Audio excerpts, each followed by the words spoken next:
Excellent. Next, we're going to do the hamstring stretch. There's 3 ways to stretch the hamstring.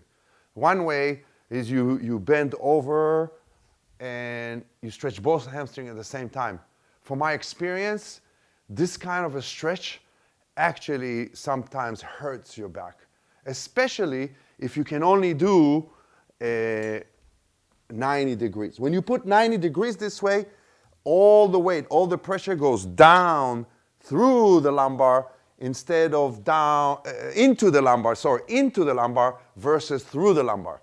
Once your hamstring become more flexible, which is essential for curing lower back, sciatica, the bulge disc, or the spinal stenosis, or chronic pain, for a matter of fact, then you want over time to be able to have the spine tilted in a down angle, 45 and more. And that way, actually, you get a nice pull on your spine. The downward, if you add your elbows, and eventually you can fold in half, now you moved into prevention. At that point, when you can get all my stretches to their maximum, you will not have any more lower back problem. And not only that, you'll be able to perform heavy tasks while preventing lower back problem from reoccurring. But you're going to have to maintain this routine sometimes before you're about to do hard physical tasks and sometimes after that. And your goal is eventually to be able to stretch the hamstring both ways. The way we're going to do now, which is a more gentle method with one leg up, or the way I introduced to you later with bending the trunk, but only when you can reach further than 90 degrees, or if you don't experience pain the next day or after that stretch. So until you can do that, only stretch your hamstring using the one leg up stretch. And then once your back opens up from all the other stretches, as well as from this hamstring stretch, then you can move further to what I call vitamin H, and you bend over, and I recommend to do it 2 to 3 times a day, 2 to 3 minutes.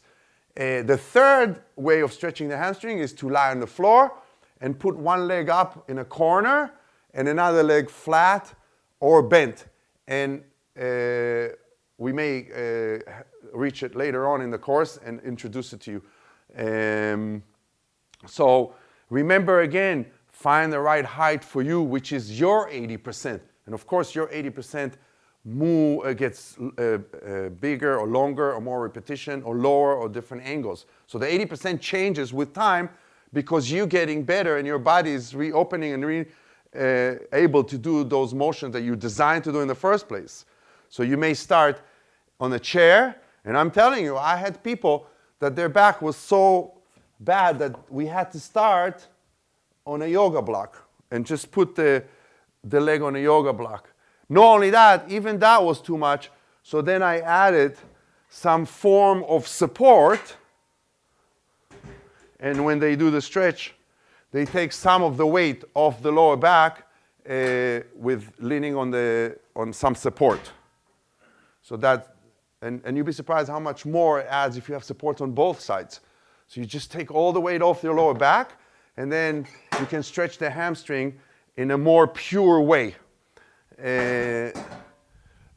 So what I'll do when we stretch, I'll show it in 3 different heights. So I'll do 20 seconds on the chair, then 20 seconds on this chair, and then 20 seconds on the high part of the chair. The hamstring is designed to move 140 degrees. So it moves to 140 degrees. We do not need 140 degrees. If you can get to about 90 degrees or 100, you already benefited your back tremendously. So the hamstring is very important muscle to stretch. It's connected from the sitting bones to the back of the knee and to the front, and it holds the trunk the whole day. If I cut your hamstring, your whole trunk would just fall down. So let's do it and stretch the hamstring with the one leg up stretch.